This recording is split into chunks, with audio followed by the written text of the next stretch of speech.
ఓం సాయిరామ్. సమర్థ సద్గురు సాయినాథ్ మహారాజుకి జై. సాయి భక్తులందరికీ నమస్కారం అండి. మన బాబాగారి దయ వల్ల మనందరం బాగుండాలి, సంతోషంగా ఉండాలి అని చెప్పి మనస్ఫూర్తిగా కోరుకుంటూ ఈ రోజుటి వీడియో స్టార్ట్ చేస్తున్నాను ఫ్రెండ్స్. ఇక ఈరోజు వీడియోలో మనం చూడబోయేది ఏంటి అంటే, తల్లి, ఇది స్వయంగా ఈ సాయి నీకు పంపిస్తున్నటువంటి సందేశం అమ్మ. ఈ బ్రహ్మాండాన్ని నడిపిస్తున్నటువంటి ఈ సాయి శక్తి నేను దీన్ని పంపించాను. ఎందుకంటే నువ్వు ప్రమాదంలో ఉన్నావు. అవును బిడ్డ, నువ్వు సరిగ్గానే విన్నావు. నువ్వు ప్రమాదంలో ఉన్నావు. ఒక అంతటి ప్రమాదం నీ వైపు దూసుకు వస్తుంది. దాని గురించి ఇంకా ఏమాత్రం అనుమానం కూడా లేదమ్మా. ఈరోజు నేను నిన్ను హెచ్చరించకపోతే రేపు చాలా చాలా ఆలస్యమైపోతుంది. ఆ వ్యక్తి తిరిగి వస్తున్నాడు. అవును బిడ్డ, అది ఆ వ్యక్తి పేరు వినగానే నీలో ఒక తుఫాను లేస్తుంది. ఆ గుర్తు వచ్చినా సరే నీ కళ్ళు నిండిపోతాయి. ఆ వ్యక్తి పేరు వినగానే నీ గొంతు ఆరిపోతుంది. నువ్వు నెట్టేసిన ఆ వ్యక్తి, నువ్వు బయటపడడానికి చాలా కష్టపడ్డావు. నీ నమ్మకాన్ని హత్య చేసిన వాడమ్మా. నీ ఆత్మగౌరవాన్ని నలిపేసిన వాడే. నీ ప్రేమను ఎగతాళి చేసిన వాళ్లే. నీ భావాలను కాలి కింద తొక్కిన వాళ్లే. అతడు తిరిగి వస్తున్నాడు. ఈసారి అతని ప్రణాళిక మునపటి కంటే కూడా చాలా ప్రమాదంగా, తెలివైనదిగా, చాలా వినాశకరంగా. ఈసారి నువ్వు ఒంటరివి కాదు బిడ్డ. ఈసారి నీ వెనక స్వయంగా ఈ సాయి నిలబడి ఉన్నాడు. నీ సాయి తండ్రి నిలబడి ఉన్నాడు. ఈసారి నేను ముందుగానే నిన్ను హెచ్చరిస్తున్నాను బిడ్డ అంటూ బాబాగారు మన కోసం తీసుకొచ్చిన ఈ సందేశాన్ని వినే ముందుగా మన ఛానల్ని ఫస్ట్ టైం చూస్తున్నట్లయితే ప్లీజ్ సబ్స్క్రైబ్ చేసుకోండి ఫ్రెండ్స్. వీడియో నచ్చితే కనుక లైక్ చేసి సపోర్ట్ చేయండి. ఇక వీడియోలోకి వెళ్ళబోయే ముందుగా ఒక్కసారి, ఎక్కడెక్కడో మీరు జ్యోతిష్యం చెప్పించుకొని తృప్తి చెందకుండా, మనశ్శాంతి అనేది లేకుండా, మీ సమస్య అనేది ప్రాబ్లంకి ఆ సొల్యూషన్ అనేది దొరక్క మీరు అసంతృప్తిగా బాధపడుతూ ఉన్నట్లయితే ఒక్కసారి మనకు బాగా తెలిసినటువంటి గురువుగారు శ్రీ షిరిడి సాయిబాబా ఆశీస్సులతో జ్యోతిష్యం చెప్తున్నారు గురూజీ సుబ్రహ్మణ్యం రాజు గారు. Contact number 9908224144. ఈ గురువుగారు నెంబర్ 1 వశీకరణ స్పెషలిస్ట్. మీ యొక్క ప్రతి సమస్యకి కూడా పరిష్కారం అనేది చూపిస్తారు. అన్ని విషయాలను కూడా ఫోన్లో స్వయంగా గురువుగారే మాట్లాడతారు. ప్రేమ, పెళ్లి, భార్యాభర్తల మధ్య సమస్యలు, స్త్రీ మరియు పురుషుల వశీకరణం చేయబడును. చెడు గృహ ప్రయోగాలకు నివారణ చేయబడును. మీ యొక్క ఎటువంటి సమస్యనైనా సరే ఫోన్లోనే 24 గంటల్లో పరిష్కారం అనేది చూపిస్తారు. కాబట్టి నమ్మకంతో గురువుగారిని కాంటాక్ట్ అవ్వండి. మీరు ఎక్కడెక్కడో జ్యోతిష్యం చెప్పించుకొని అసంతృప్తి చెంది ఉంటే ఈ గురువుగారి దగ్గర ఒక్కసారి ఫోన్ చేసి మీ సమస్యకు పరిష్కారం అనేది తెలుసుకున్న తర్వాత మీ మనసు ప్రశాంతంగా ఉంటుంది. కాబట్టి నమ్మకంతో కాల్ చేయండి గురువుగారికి. సుబ్రహ్మణ్యం రాజు గారు, నెంబర్ 1 వశీకరణ స్పెషలిస్ట్. Contact number 9908224144. ఇక వీడియోలోకి వచ్చేస్తే, తల్లి, నీకు అతని ఉచ్చు నుండి తప్పించుకోవటానికి కావలసినటువంటి ప్రతి ఆయుధాన్ని కూడా ఈ సాయిని నేను అందిస్తున్నానమ్మా. కాబట్టి ఈ వీడియోని మధ్యలో మానేయకుండా చివరి వరకు చూడు. ప్రతి మాట నీ లోపలికి ఆలకించు తల్లి. ఎందుకంటే నా ప్రతి మాట నీకొక కవచం, ఒక కప్పు, ఒక అభేద్య రక్షణ చక్రం. ఇప్పుడు ఒక లోతైన శ్వాస తీసుకో. నీ శరీరాన్ని వదులుకో. నీ భుజాల నుంచి ఆ టెన్షన్ దిగిపోనివ్వు. నీ బొట్టు మధ్య గ్రంథిని విప్పు. మరియు నువ్వు అనుభవించు బిడ్డ. ఒక అత్యంత శక్తివంతమైనటువంటి, సౌమ్యమైనటువంటి శక్తి నీ నుదుటి నుంచి ప్రవేశిస్తుంది. అది నీ శరీరం అంతటా కూడా వ్యాపిస్తుంది. నీ ప్రతి అవయవాన్ని శుద్ధి చేస్తుంది. నీ ప్రతి భయాన్ని నాశనం చేస్తుంది. ఇది నా శక్తి, ఈ సాయి శక్తి. ఇది నా స్పర్శ బిడ్డ. ఈ క్షణంలో నేను నీతో ఉన్నానని ఇది రుజువు చేస్తుంది. ఇప్పుడు చాలా జాగ్రత్తగా విను. నేను ఆ వ్యక్తి గురించి నీకు తెలియని అన్నీ కూడా చెప్తాను. అతడు మూసిన తలుపుల వెనక ఏం చేశాడో, ఏం లేని మనసులో పన్నాగాలు పన్నాడో, అతని చిరునవ్వు వెనక ఏం దాగి ఉందో అత్యంత ముఖ్యం తల్లి నీకు. అతడు ఎందుకు తిరిగి వస్తున్నాడు, అతని ప్రణాళిక ఏంటి, ఏ ఏ ఉపాయాలు వాడుతున్నాడు, నువ్వు ఎలా ఎదుర్కోవాలి అతన్ని, అన్నీ కూడా నీకు వివరంగా చెప్తాను తల్లి. ఆ వ్యక్తి నీతో చేసినది, నువ్వు తెలుసుకున్నది దానికంటే 100 రెట్లు లోతైనది. నువ్వు అనుకుంటూ ఉంటావు సమస్తము కూడా సత్యం తెలుసుకున్నాను అని. కానీ నువ్వు తెలుసుకున్నది కేవలం ఉపరితలం మాత్రమే. సముద్రం మీద కేవలం అలలు కనిపిస్తాయి, కానీ లోతుల్లో పూర్తి ప్రపంచం దాగి ఉంటుంది. అలాగే ఆ వ్యక్తి మోసం లోతు నీ ఊహకు కూడా అందనిది. అతడు నీ ముందు చేసినటువంటి ప్రేమ నాటకం ఒక పూర్తి సన్నాహ యుద్ధ తంత్రం.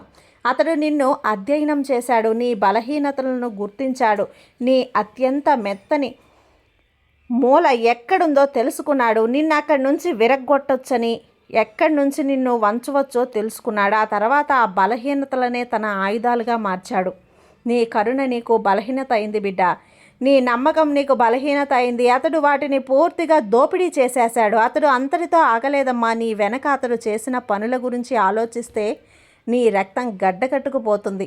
అతడు నీ గురించి అసత్యాలు ప్రచారం చేశాడు, నీ ఇమేజ్ని అంతగా కలితం చేశాడు, నీ అప్పులను నీకు వ్యతిరేకంగా రెచ్చగొట్టాడు, నీ స్నేహితుల చెవులు నింపాడు, నీ కుటుంబంలో కలహాలు రేపాడు, నీ కుటుంబంలో పగలు పుట్టించాడు. ఇవన్నీ అతడు చేసి అతడు క్షుణ్ణంగా చూశాడమ్మా. ఎవరికీ కూడా ఎవరు తీగలు లాగుతున్నారో తెలియదు, కానీ అతడు నీ డబ్బును కూడా దుర్వినియోగం చేశాడు. నీ నమ్మకాన్ని ఉపయోగించి నీకు ఆర్థిక నష్టం కలిగించాడు. నీ వనరులను తన స్వార్థం కోసం వాడుకున్నాడు. నువ్వు అతనికి అన్నీ ఇచ్చావు, బదులుగా నీకు ఖాళీతనమే, వేదన తల్లి, అనుమానం, అవమానం, విశ్వాసఘాతకత మాత్రమే ఇచ్చాడు. ఇవన్నీ నేను చూశాను బిడ్డ, నా నేత్రాలతో నేను అన్నీ కూడా చూశాను. నీ ప్రతి కర్మ నమోదు చేయబడింది. ఇప్పుడు నేను నీకు చెప్తున్నాను, అతడు ఎందుకు తిరిగి వస్తున్నాడు? అతను నీ మీద ప్రేమ పుట్టి వస్తున్నాడు కాదు. అతడు మారిపోయాడా కాబట్టి వస్తున్నాడు కాదమ్మా. నీ కొరత అనిపించింది కదా కాబట్టి కాదు. అతని సొంత నౌకం మునిగిపోయింది, అతని ప్రపంచం చెదిరిపోతుంది. అతడు నిన్ను వదిలి వెళ్ళిన తర్వాత ఉన్న వ్యక్తులు కూడా ఇప్పుడు నువ్వు అతనికి ఒక వనరు మాత్రమే. ఆ వనరు లేకపోవటంతో అతడు అస్థిరంగా ఉన్నాడు. మళ్ళీ ఎవరైనా దోపిడీ చేయాలని చూస్తున్నాడు. అతని కళ్ళు మళ్ళీ నీ మీద పడ్డాయి, ఎందుకంటే అతనికి తెలుసు నీ హృదయం మెత్తగా ఉంటుంది, నీ కరుణ అపారం. నువ్వు క్షమిస్తావు, మర్చిపోతావు, మళ్ళీ అవకాశం ఇస్తావు. కానీ ఈసారి అలా చెయ్యకు. ఇకపైన నీ కరుణను నీ బలహీనతగా మార్చుకోకు. ఈసారి నువ్వు ఒంటరివి కాదు, నువ్వు ఈ సాయి తండ్రి బిడ్డవి. నీతో ఈ సాయి తండ్రి ఉన్నాడు. ఇప్పుడు నేను వివరంగా చెప్తాను. అతడు ఎలా తిరిగి వస్తాడు, అతని వ్యూహం ఏమిటి, ఏమేమి ఉపాయాలు వాడతాడు. నువ్వు ప్రతి చాలును ముందే గుర్తించి ఉచ్చులో పడకుండా ఉండేలా మొదటి దశ, అతడు నీ వద్దకు నేరుగా రాడు తల్లి. అతడు మధ్యవర్తి ద్వారా వస్తాడు. నువ్వు ఇద్దరినీ ఎరిగిన వ్యక్తి ద్వారా వస్తాడు. ఆ వ్యక్తి దగ్గర భావుకంగా రాజకీయంగా చెప్తాడు, నేను మారిపోయాను, పశ్చాత్తాపడుతున్నాను. అప్పుడు ఆ మధ్యవర్తి నీ వద్దకు వచ్చి చెప్తాడు, నువ్వు శాంతంగా విను, కానీ ప్రభావితం కాకు, నేను ఆలోచిస్తాను అని చెప్పు. ఆ రాత్రి కళ్ళు మూసుకొని నన్ను అడుగు, ఈ సాయి తండ్రిని అడుగు. నీ లోపల సమాధానం స్పష్టంగా ఉంటుంది. తలుపు తెరవకు. రెండవ దశ, సోషల్ మీడియా ద్వారా లాంగ్ ఎమోషనల్ మెసేజ్, ఫోటోలు, గానాలు, జ్ఞాపకాలు పంపుతాడు. నీ హృదయంలో పాత భావాలు రేపడానికి 24 గంటలు వేచి ఆ వేదనలన్నీ గుర్తు చేసుకో. ఆ తర్వాత నీకే అడుగు. మళ్ళీ ఆ నరకంలోకి వెళ్ళాలనుకుంటున్నావా? తలుపు తెరవకు. మూడవ దశ, దయ కలిగించే నాటకం. నేను బాగోలేదు, నాకు నా ఫ్యామిలీలో సమస్య, ఉద్యోగం పోయింది, నేను చనిపోతాను అని బెదిరించడం. ఇది అతని అత్యంత ప్రమాదకర ఉపాయం. ఇందులో పడకు తల్లి, ఇది నాటకం. అతని బాధ్యత నీది కాదు. తలుపు తెరవకు. నాలుగవ దశ, క్రోధం, బెదిరింపులు, బ్లాక్మెయిల్. నీ గురించి అందరికీ చెప్తాను అని. ఇది అతని నిజమైనటువంటి ముఖం. ఇప్పటికీ శాంతంగా ఉండు. తలుపు తెరవకు. నా బిడ్డ, నీ ఆత్మ గౌరవం, నీ శాంతి, నీ భవిష్యత్తు నీకు ముఖ్యం. ఈసారి తలుపు తెరవకు. ఓం సాయిరామ్, ఓం సాయిరామ్, సాయి సాయి, బాబా బాబా అంటూ ఉండు తల్లి. నేను నీతోనే ఉన్నాను, నువ్వు సురక్షితంగా ఉంటావు. చెప్పాను కదా, ఓం నమఃశివాయ అనేది. ఇప్పుడు నేను నీకు చెప్పింది నీ శక్తిని ఎలా కాపాడుకోవాలి. మొదటి విషయం, నీ చుట్టూ నిజమైన హితవాదులను ఉంచుకో, నీకు సత్యం చెప్పేవారు, నువ్వు కలవరపడినప్పుడు నిన్ను ఆదుకునేవారు, ఆ వ్యక్తి నీతో ఏం చేశాడో గుర్తు చేసి నిన్ను బలోపేతం చేసేవారు. ఎందుకంటే అతడు తిరిగి వచ్చినప్పుడు నీ మనసు గందరగోళంలో పడుతుంది, నీ భావాలు నిన్ను తప్పుదారి పట్టిస్తాయి. అప్పుడు నీకు అసలైన వాస్తవికతను చూపించేటువంటి వ్యక్తులు నీకు అవసరం. రెండవ విషయం, ఆ వ్యక్తి గుర్తొచ్చినప్పుడల్లా, నీ మనసు బలహీనత పడినప్పుడల్లా, పాత భావాలు లేచినప్పుడల్లా తక్షణం కళ్ళు మూసుకో, లోతైన శ్వాస తీసుకో, ఓం సాయిరామ్ అని జపం చెయ్యి. ఈ మంత్రం నీలో నీ బలహీనతను శక్తిగా మారుస్తుంది, నీ భావోద్వేగాలను తుఫానుగా శాంతం చేస్తుంది. ఆ క్షణంలో నీకు అత్యంత అవసరమైన స్పష్టతను ఇస్తుంది. ఇక మూడో విషయం, నీ శరీర సంరక్షణ చూసుకో. మనసు బలహీనపడితే శరీరం కూడా బలహీనపడుతుంది. శరీరం బలపడితే మనసు మరింత గందరగోళంలో పడుతుంది. ఇంకొక చెడు చక్రం తల్లి. దీన్ని బద్దలు చేయటానికి శరీరాన్ని ఆరోగ్యంగా ఉంచు. మంచి ఆహారం తిను, తగినన్ని నీళ్లు తాగు, వ్యాయామం చేయి, నడువు, ప్రకృతిలో సమయం గడుపు, సూర్యకాంతిలో కూర్చో. శరీరం శక్తివంతంగా ఉంటే మనసు ఇంకా దృఢంగా ఉంటుంది. నాలుగవ విషయం, ఆ వ్యక్తి గురించి ఆలోచించడం మానేసి. ఇది చెప్పడం చాలా సులభం, చేయటం చాలా కష్టం నాకు తెలుసు. కానీ ప్రతిసారి నువ్వు అతని గురించి ఆలోచిస్తే నీ శక్తిని అతనికి ఇచ్చినట్లే కదా. నీ దృష్టి ఎక్కడ ఉంటుందో నీ శక్తి అక్కడికి వెళ్ళిపోతుంది. ఒకవేళ నువ్వు రోజంతా అతని గురించి ఆలోచిస్తే నీ సమస్త శక్తి అతనిలో కరిగిపోతుంది. అప్పుడు నువ్వు ఖాళీ అయిపోతావు బిడ్డ, బలహీనుడు అయిపోతావు. అదే సమయంలో అతడు నీపై దాడి చేస్తాడు. కాబట్టి ఆలోచన వచ్చినప్పుడు దాన్ని అణిచివేయకు, పోరాడు, కేవలం సాక్షిగా చూడు. ఆకాశంలో మేఘం వచ్చి వెళ్ళినట్లుగా ఆ తర్వాత నీ దృష్టిని ఏదైనా సానుకూల కార్యంలో, హాబీలో, పనిలో, ప్రియులతో సమయం గడపడంలోనో లేదా నా భక్తిలో నువ్వు నిమగ్నం చెయ్యి. ఐదవ విషయం, ఒక డైరీ ఉంచుకో. ఆ వ్యక్తి నీతో చేసిన ప్రతి విషయం, ప్రతి నొప్పి, ప్రతి అవమానం, ప్రతి అబద్ధం, ప్రతి విశ్వాసం, ఘాతకత అన్నీ వివరంగా రాసుకో. మనసు బలహీనపడినప్పుడు, మళ్ళీ అవకాశం ఇవ్వాలని అనిపించినప్పుడు ఆ డైరీ తెరిచి చదువు. ఆ మాటలు నీకు సత్యాన్ని గుర్తు చేస్తాయి. ఆ భావాల భ్రమను తెరచి నిన్ను వాస్తవికతలోకి తీసుకువస్తాయి. ఆరవ విషయం, నా దగ్గర ఉన్నటువంటి ఈ విభూదిని నీ నుదుటిన ధరించు.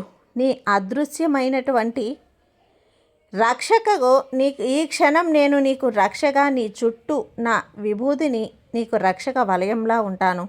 ఆ వ్యక్తి యొక్క నెగిటివ్ అంతా కూడా నీ వద్దకు రానియకుండా చేస్తాను. అన్ని గోళం ఏర్పాటు చేస్తాను, అగ్నిగోళం. నా దుని చుట్టూ ఉండు తల్లి, నా దునిని తాకు, నా దునిని నీకు రక్షణ వలయంగా చేస్తాను.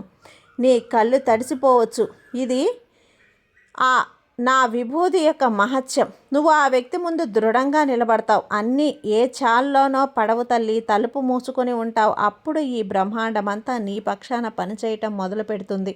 ముందుగా ఆ వ్యక్తి పతనమవుతాడు. ఆ పతనం చాలా భయంకరంగా ఉంటుంది. ప్రపంచమంతా చూస్తుంది. అతని రహస్యాలన్నీ బయటపడతాయి. అతని ముసుగులన్నీ కూడా తొలగిపోతాయి. అతన్ని మంచివాడిగా భావించిన వారంతా అతని నిజమైన ముఖం చూస్తారు. నిన్ను అతనికి వ్యతిరేకంగా రెచ్చగొట్టిన వారు సత్యం తెలుసుకొని నీకు క్షమాపణ కోరుతాడు. అతడు నిర్మించిన అబద్ధాల కోట కూలిపోతుంది. నిర్మించిన అబద్ధాల కోట. అతడు ఆ మట్టి కింద కూరుకుపోతాడు. ఆ తర్వాత నీ జీవితంలో అసాధారణ ఉద్ధానం మొదలవుతుంది బిడ్డ. మూసుకున్న మార్గాలు తెరుచుకుంటాయి. ఇంతకంటే పెద్ద అవకాశాలు వస్తాయి. నిజాయితీ గల సత్యవంతులైనటువంటి వాళ్ళు నీ జీవితంలో, సత్యవంతులైనటువంటి వ్యక్తులు ప్రవేశిస్తారు తల్లి. నీకు నిజమైనటువంటి ప్రేమ లభిస్తుంది. నీ ఆర్థిక స్థితి మెరుగుపడుతుంది. ఆరోగ్యం మెరుగుపడుతుంది. నీ ఆత్మవిశ్వాసం తిరిగి వస్తుంది. నువ్వు మళ్ళీ నీ అసలు రూపానికి మించి మరింత బలంగా, మరింత కాంతివంతంగా మారుతావమ్మా. అతడు నీ ఉద్ధానం చూసి తన తలలను తాను కొట్టుకుంటాడు. నిన్నెందుకు కోల్పోయాను అని పశ్చాత్తాపడతాడు. కానీ అయినప్పటికీ చాలా ఆలస్యమైపోయింది. కానీ క్షమాగుణం గురించి, క్షమించకపోవటం క్రూరత్వం అని నువ్వు అనుకోవద్దమ్మా. క్షమాగుణం గొప్పదే. కానీ క్షమాగుణం అంటే మళ్ళీ అదే అగ్నిలోకి దూకటం కాదు. నీ ఆత్మ గౌరవాన్ని బలివ్వటం కాదు. క్షమాగుణం అంటే నీ హృదయం నుంచి ఆ కోపాన్ని, ఖచ్చితనాన్ని తొలగించడం. క్షమాగుణం నీ కోసం, అతని కోసం రాదు తల్లి. మనసులో క్షమించు, కానీ జీవితంలో తిరిగి రానివ్వకు. అదే నిజమైనటువంటి క్షమ, నిజమైనటువంటి శక్తి. నా బిడ్డ, ఈ వీడియో యాదృచ్ఛికం కాదు తల్లి. నా జోక్యం నీకు అత్యంత అవసరమైనటువంటి సమయంలో నేను ఈ సందేశం నీకు పంపించాను.